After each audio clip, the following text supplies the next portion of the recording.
Andi menatap layar laptopnya yang penuh dengan angka-angka dan dokumen yang menumpuk.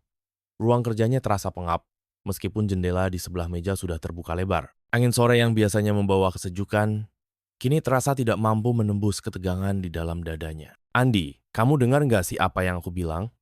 Suara istrinya Maya terdengar dari ruang keluarga.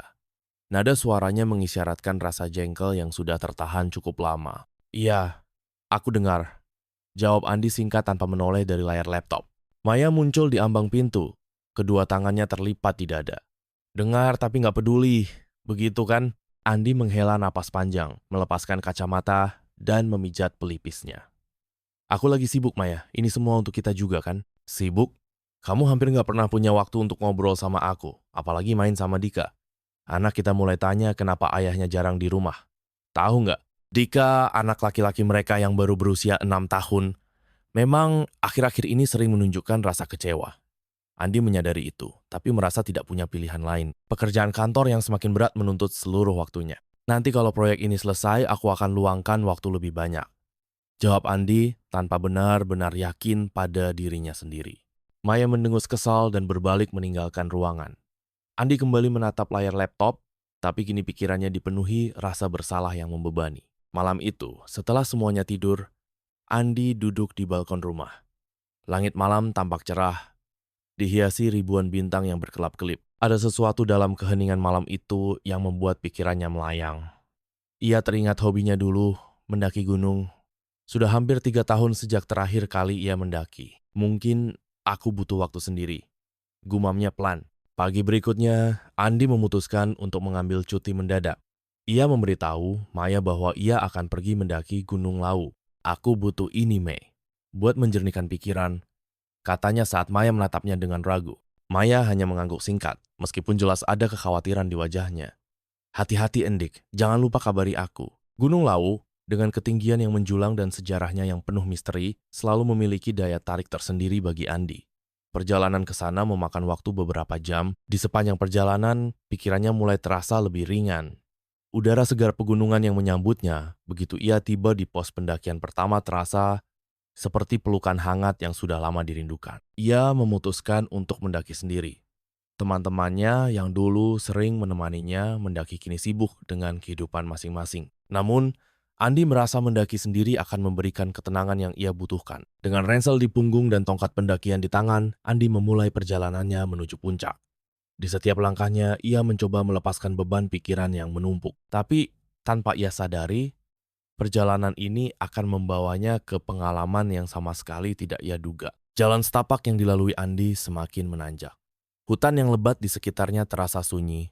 Hanya sesekali terdengar kicauan burung atau suara ranting yang patah di bawah kakinya. Kabut tipis mulai turun, menambah suasana magis di sekitar. Setelah beberapa jam berjalan, Andi tiba di sebuah persimpangan kecil.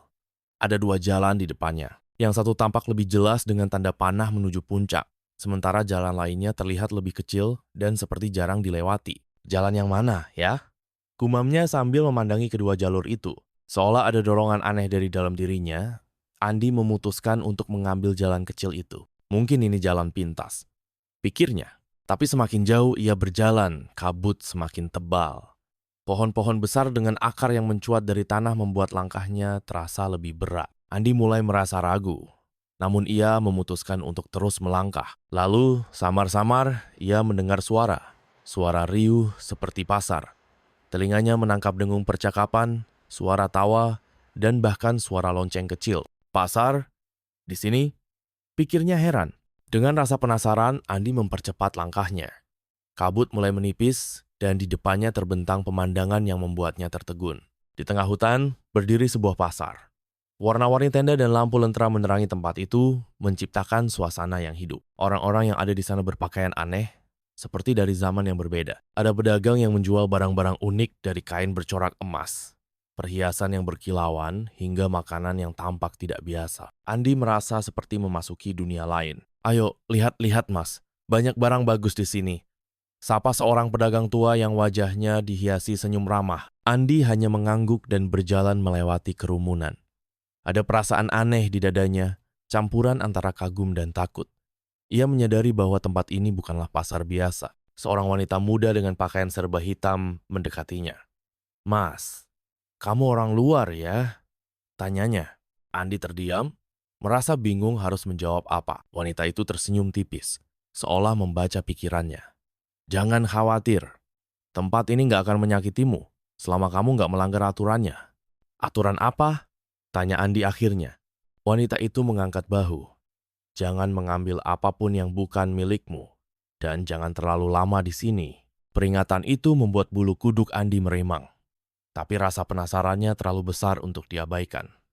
Ia terus menjelajahi pasar itu, mencoba memahami apa yang sebenarnya ia alami. Di salah satu sudut pasar, ia melihat seorang pria tua duduk di depan meja kecil. Di meja itu hanya ada sebuah cermin besar yang berbingkai ukiran emas. Andi merasa tertarik dan mendekati pria itu. "Apa ini?" tanyanya. Pria tua itu tersenyum. "Cermin jiwa. Melihat siapa dirimu yang sebenarnya." Andi menatap cermin itu dan mendapati bayangannya sendiri. Namun berbeda. Wajahnya tampak lelah dengan sorot mata penuh kesedihan. Tapi di balik itu, ia juga melihat kilasan-kilasan masa lalu. Saat ia bahagia bersama keluarganya, saat ia berhasil dalam pekerjaan, dan saat ia merasa hidupnya penuh makna. Air mata menggenang di matanya. Cermin itu seperti mengingatkannya pada semua yang ia lupakan. "Terima kasih," gumam Andi pelan. Pria tua itu hanya tersenyum lalu berkata, "Ingatlah, hidup ini adalah perjalanan. Apa yang kamu cari ada di dalam dirimu sendiri." Ketika Andi berbalik untuk pergi, pasar itu tiba-tiba berubah. Kabut kembali menyelimuti dan suara riuh menghilang. Andi mendapati dirinya kembali di jalan setapak. Seolah semuanya hanya mimpi. Tapi ada sesuatu yang berubah dalam dirinya. Andi terus berjalan, meninggalkan tempat di mana pasar gaib itu berada. Meski pikirannya masih dipenuhi pertanyaan, hatinya terasa lebih ringan. Ada perasaan damai yang sulit ia jelaskan. Hutan mulai terasa lebih terang seiring kabut yang perlahan menghilang. Matahari sore menembus celah-celah dedaunan, menciptakan bayangan indah di sepanjang jalan setapak. Namun perjalanan Andi belum selesai. Ia tahu masih ada waktu sebelum malam tiba, dan ia ingin segera menemukan jalan kembali ke pos pendakian. Sambil berjalan, ingatan tentang apa yang ia lihat di cermin jiwa terus terngiang-ngiang di pikirannya. Wajah lelah yang ia lihat di cermin itu adalah pengingat bahwa ia telah mengabaikan banyak hal penting dalam hidupnya. Keluarga, kebahagiaan kecil, dan bahkan dirinya sendiri. Tiba-tiba, suara renting yang patah membuatnya berhenti. Ia menoleh ke arah suara itu, tapi tidak melihat siapapun. "Siapa di sana?" tanyanya dengan nada hati-hati. Tidak ada jawaban. Tapi suara langkah kaki yang pelan terdengar semakin dekat. Andi meraih tongkat pendakiannya, bersiap menghadapi kemungkinan apapun. Namun, yang muncul dari balik semak-semak adalah seekor rusa kecil. Hewan itu menatapnya dengan mata besar yang penuh rasa ingin tahu. Andi tersenyum lega. "Hanya kamu, ya?" katanya sambil menghela napas. Rusa itu berdiri di tempatnya beberapa saat sebelum berlari pergi, menghilang di balik pepohonan. Namun, momen kecil itu memberikan Andi kesadaran baru. Seperti rusa itu, ia merasa telah tersesat di tempat yang asing, tapi ia tahu bahwa ia harus terus berjalan untuk menemukan jalan pulang. Malam mulai menyelimuti hutan.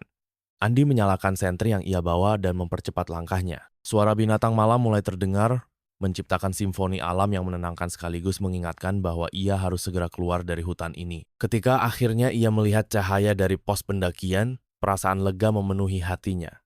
Ia tahu bahwa perjalanan ini telah mengubah sesuatu dalam dirinya. Bukan hanya tubuhnya yang lelah, tapi juga jiwanya yang merasa lebih kuat dan siap menghadapi apapun yang menanti di luar sana. Andi tiba di pos pendakian dengan tubuh yang letih, namun hatinya terasa lebih ringan.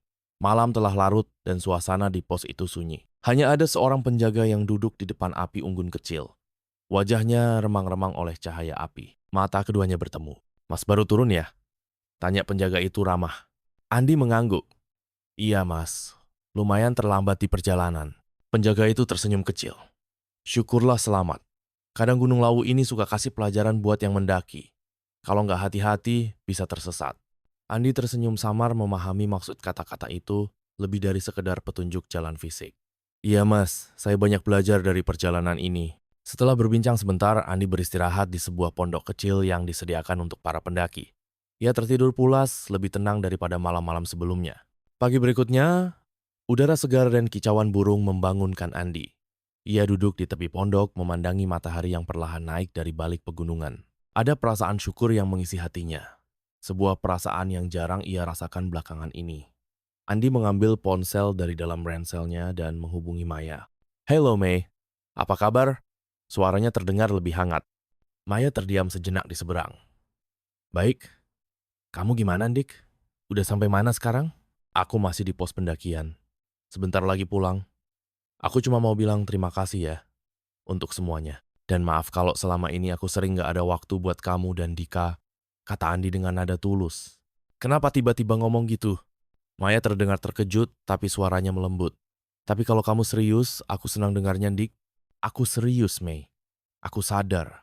Selama ini aku terlalu sibuk dengan diriku sendiri sampai lupa kalau kalian juga butuh aku. Aku janji aku bakal berubah," ucap Andi penuh tekad.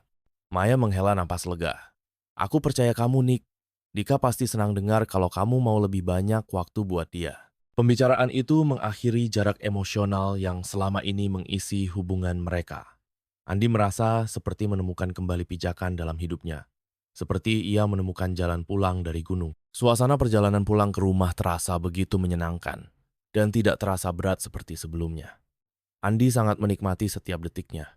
Bahkan di jalan-jalan yang biasanya membuatnya jenuh. Ia menyadari betapa ia selama ini terlalu terburu-buru menjalani hidup tanpa benar-benar menikmatinya. Ketika akhirnya tiba di rumah, Dika berlari menyambutnya dengan tawa ceria. "Ayah! Ayah pulang!" seru bocah itu sambil memeluk erat kaki Andi. Andi mengangkat Dika ke dalam pelukannya, mencium keningnya dengan hangat. "Iya, ayah pulang. Dan ayah janji, mulai sekarang bakal lebih banyak waktu buat kamu ya." Dika mengangguk dengan mata berbinar-binar. Maya berdiri di ambang pintu, senyum tipis di wajahnya, matanya menyiratkan kelegaan. Andi mendekat, meraih tangan Maya, dan menatapnya dalam-dalam. "Terima kasih sudah sabar menunggu ya. Aku akhirnya kembali ke jalur yang benar." Maya menggenggam tangannya erat. "Yang penting kamu sudah pulang, Nick." Setelah beristirahat, Andi kembali ke rutinitasnya, tapi dengan cara yang berbeda. Ia mulai mengatur waktu lebih baik, memberikan batasan pada jam kerjanya, dan menyisihkan waktu khusus untuk keluarga. Di malam hari, ia selalu meluangkan waktu untuk bermain dengan Dika atau sekadar duduk bersama Maya di ruang keluarga. Namun, ada satu hal lain yang berubah. Inspirasi yang ia dapatkan dari pasar gaib Gunung Lawu terus mengalir. Ide-ide baru bermunculan di pikirannya, memberikan solusi untuk masalah pekerjaan yang sebelumnya terasa buntu. Ia berhasil menyelesaikan proyek besar yang selama ini membuatnya stres, dan hasilnya bahkan melebihi ekspektasi. Atas usahanya itu, ia mendapatkan apresiasi besar dari atasan dan kolega-koleganya.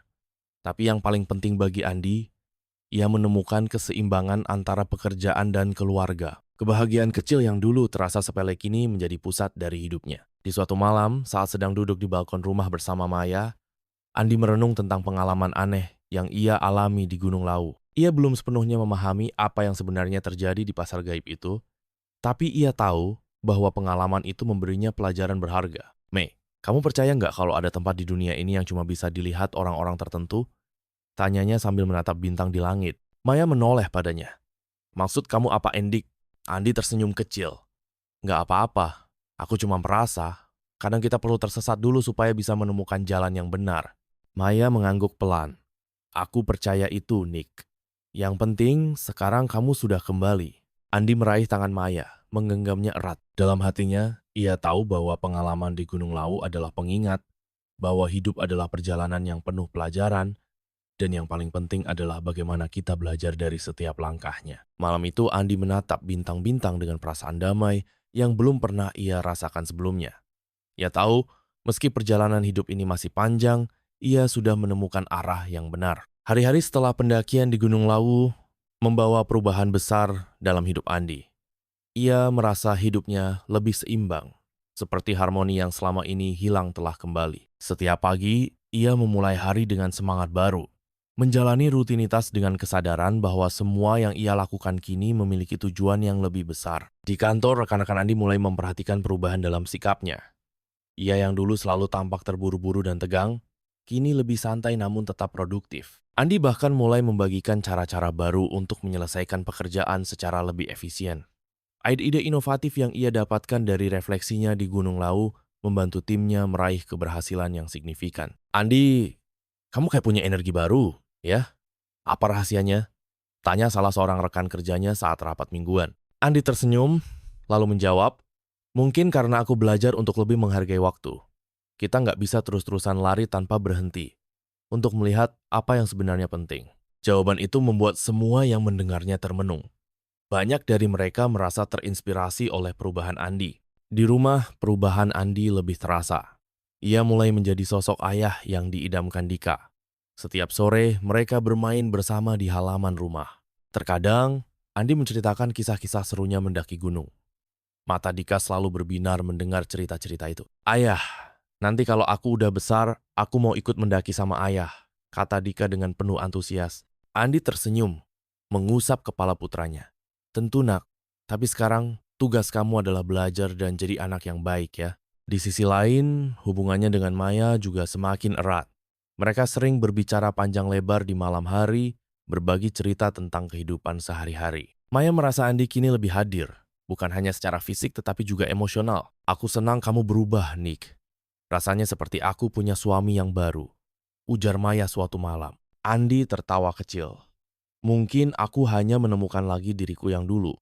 Dan aku janji, aku nggak akan kehilangannya lagi. Namun, ada satu hal yang terus mengusik pikiran Andi, pengalaman anehnya di pasar gaib Gunung Lau. Pada suatu akhir pekan, ia memutuskan untuk menuliskan semuanya dalam sebuah jurnal pribadi. Setiap detail yang ia ingat, mulai dari suasana pasar hingga cermin jiwa yang ia temui, dituangkannya dalam tulisan. Mungkin ini cara terbaik untuk menjaga ingatan itu tetap hidup, gumamnya sambil menutup jurnalnya. Tulisan itu kemudian memberinya ide untuk membuat sebuah buku tentang perjalanan hidup dan pelajaran yang ia dapatkan. Ia berharap kisahnya bisa menjadi inspirasi bagi orang lain yang merasa tersesat dalam hidup. Dalam waktu singkat, naskah bukunya selesai, dan ia mulai mencari penerbit untuk menerbitkannya. Beberapa bulan kemudian, buku karya Andi yang berjudul Tersesat untuk Menemukan Jalan resmi diterbitkan. Buku itu mendapatkan sambutan hangat dari pembaca. Banyak yang merasa tersentuh oleh kisah Andi dan mendapatkan motivasi untuk menghadapi tantangan hidup mereka sendiri. Suatu sore, saat Andi sedang duduk di teras rumah bersama Maya, teleponnya berdering. Itu adalah salah satu pendaki yang dulu pernah menjadi temannya. Andi, gue dengar lo udah balik aktif mendaki. Gimana kalau kita mendaki bareng lagi? Tawar suara di seberang sana. Andi tersenyum. Tentu, gue selalu siap. Tapi kali ini, gue nggak cuma mendaki untuk sampai ke puncak. Gue mendaki untuk menikmati perjalanannya. Percakapan itu menutup hari dengan perasaan damai di hati Andi. Ia tahu bahwa hidup adalah perjalanan panjang yang penuh dengan liku, tapi selama ia bisa menjaga langkahnya tetap teguh dan hatinya tetap terbuka, ia tidak akan pernah benar-benar tersesat lagi. Dengan senyum kecil, Andi menatap ke arah pegunungan di kejauhan, tempat di mana perjalanan hidupnya berubah. Di sana, ia menemukan bukan hanya jalannya, tetapi juga dirinya sendiri.